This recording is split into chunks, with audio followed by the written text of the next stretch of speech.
लालू प्रसाद जी जंगल राज के प्रतीक नहीं है। बिहार में सामाजिक न्याय की लड़ाई के सूत्रधार के प्रतीक के रूप में जिस दिन बिहार में महागठबंधन बना उस दिन तय हो गया कि बिहार में 40 की 40 सीट महागठबंधन जीतेगी। देश की सारी जो संवैधानिक संस्थाएं हैं वो समाप्त हो चुकी हैं। वो भारतीय जनता पार्टी के मुट्ठी में कैद है, उसको मुक्त कराना है और देश में फिर से लोकतंत्र स्थापित करना है। जैसे ही महागठबंधन बिहार में बना, भारतीय जनता पार्टी के जो नेता दिल्ली में बैठे हुए थे उनको 440 वोल्ट का तुरंत करंट लगा और भागे 23 सितंबर को पूर्णिया आए थे। इसी मैदान में सभा किया उन्होंने, बड़ा नाप सना बोले।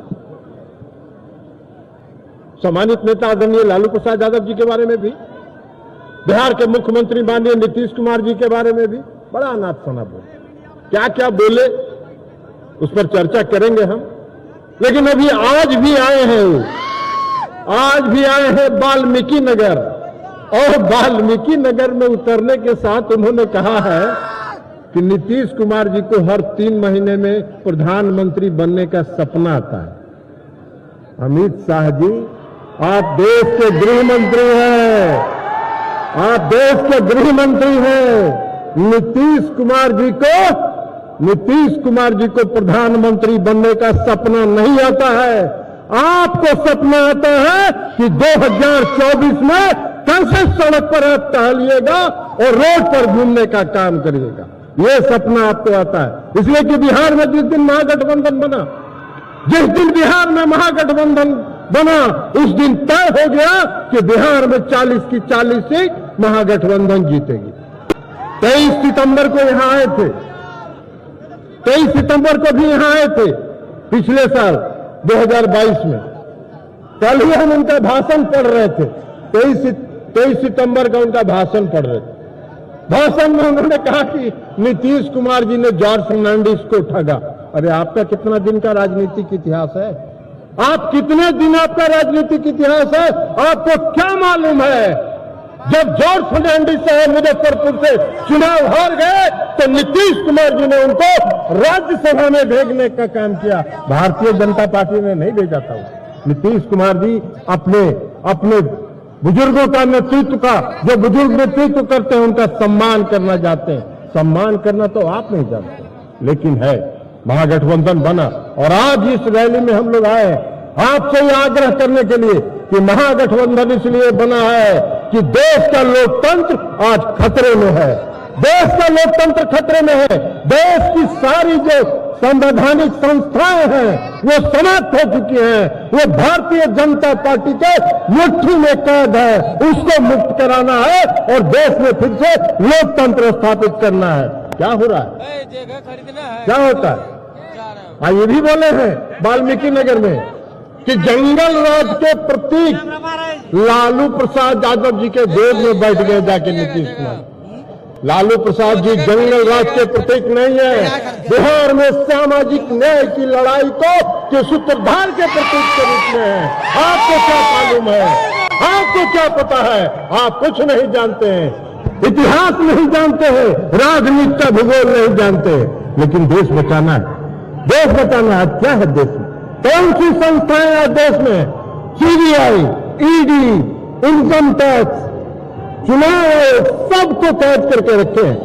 कोई कहीं बाहर नहीं जा सकता है। और वो लोकतंत्र का चौथा स्तंभ था। लोकतंत्र का चौथा स्तंभ था मीडिया। हम इन साथियों के बारे में नहीं कह रहे जो यहां मीडिया के हमारे साथी हैं, इसलिए कि उनका दोष नहीं है। ये मीडिया के साथियों का दोष नहीं है। इनका जो मैनेजमेंट है वो पूंजीपतियों के हाथ में है और सारे पूंजीपति उस पर कब्जा कर चुके हैं। कोई खबर नहीं चल सकती है। आज अगर लालू जी के यहाँ छापा पड़ जाए 15 दिन तक खबर चलता रहेगा। सुबह, दोपहर, शाम, रात, हर 2 घंटा पर चलेगा। 81,000 करोड़ का फ्रॉड, कॉर्पोरेट फ्रॉड इस देश में हुआ। 81,000 करोड़ का कॉर्पोरेट फ्रॉड हुआ। कितने दिन मीडिया में चला? कौन सी मीडिया के लोगों ने उसको देखने का काम किया? कौन सी मीडिया ने दिखाने का काम किया? किसी ने नहीं दिखाने का काम किया। इस देश की सरकार ने एक शब्द नहीं कहा।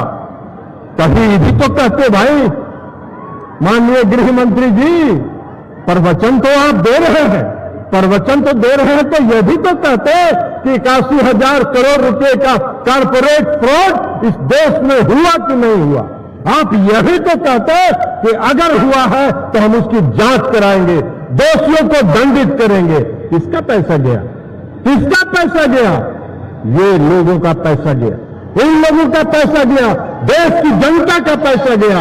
लाखों करोड़ रुपया जो जीवन बीमा निगम में, LIC में जो लोगों ने इन्वेस्ट किया है, 18,000 करोड़ रुपए का घाटा एक दिन में हुआ। 18,000 करोड़ रुपए का घाटा LIC को एक दिन में हुआ। कोई पूछने वाला नहीं है। आज तक सरकार एक शब्द नहीं बोल रही है। सरकार ने कभी चर्चा भी नहीं किया कि यहां देश में फ्रॉड हुआ कि नहीं हुआ। इसकी जो भी समाचार हैं वो इंटरनेशनल मीडिया में आ रहे हैं। इस देश की मीडिया नहीं दिखा रहे, इसलिए इस देश की मीडिया दिखा कैसे सकती है? इस देश की मीडिया तो वही दिखाएगी जो वहां से स्क्रिप्ट उनको दिया जाएगा। तो इसलिए लोकतंत्र खतरा में, लोकतंत्र खतरा में है। आज एक भी जरा पूरे देश में भारतीय जनता पार्टी के नेताओं को हम चुनौती देते हैं कि पूरे देश में एक भी भारतीय जनता पार्टी के नेता के यहां कोई छापा पड़ा क्या? CBI हो, ED हो या इनकम टैक्स हो, नहीं पड़ा, नहीं पड़ेगा। इसलिए कि कोई कितना भी भ्रष्ट हो, अगर भारतीय जनता पार्टी में शामिल हो गया तो Bharatiya Janata party washing machine है। वो वॉशिंग मशीन से साफ होकर चकाचक होकर निकल गए। अरे वाह भाई, अरे वाह भाई, ऐसा वॉशिंग मशीन चला रहे हो। आज देश का लोकतंत्र खतरे में है। देश में अघोषित आपातकाल है। देश में इमरजेंसी से भी बदतर स्थिति है। इसलिए लोकतंत्र खतरे में। देश को आज बचाने की आवश्यकता है। इस लोकतंत्र को बचाने की आवश्यकता है। जो संवैधानिक संस्थाएं हैं, वो जो उनके मुट्ठी में कैद है, उसको मुक्त कराने की आवश्यकता है। और उसको मुक्त अगर कराना है तो 2024 में भाजपा मुक्त भारत का निर्माण करना होगा। और इस रैली में आज हम ये संकल्प लेने के लिए आए हैं। इसलिए साथियों, हम आपसे आग्रह करने के लिए आए, हम आपसे विनती करने के लिए आए हैं। अभी आदरणीय मुख्यमंत्री जी को बोलना है, उप मुख्यमंत्री जी को बोलना है। हम उनसे के लिए ज्यादा समय नहीं लेंगे, लेकिन हम इतना जरूर कहेंगे कि हम सबों को तैयार रहना चाहिए। हम सबों को तैयार रहना चाहिए 2024 के लिए। और अमित शाह जी, सपना आप देखते रहिए। चाहे जितना सपना आप देखिए, चाहे जितना मीडिया का इस्तेमाल कीजिए लड़ाई लगवाने में, महागठबंधन में एक दूसरे में तफरका पैदा करने में, जितना मीडिया का इस्तेमाल करना है करते रहिए। महागठबंधन एक है, एकजुट है और एकजुट रहेगा। और 2024 में भाजपा मुक्त भारत का निर्माण करके ही दम लेगा। इन्हीं शब्दों के साथ मैं अपनी बात समाप्त करता हूं। बहुत बहुत धन्यवाद। शुक्रिया आदरणीय नयन सिंह जी। इससे पहले कि आदरणीय माननीय उप मुख्यमंत्री जी और माननीय मुख्यमंत्री जी अपनी बात रखें, आप सभी के लिए एक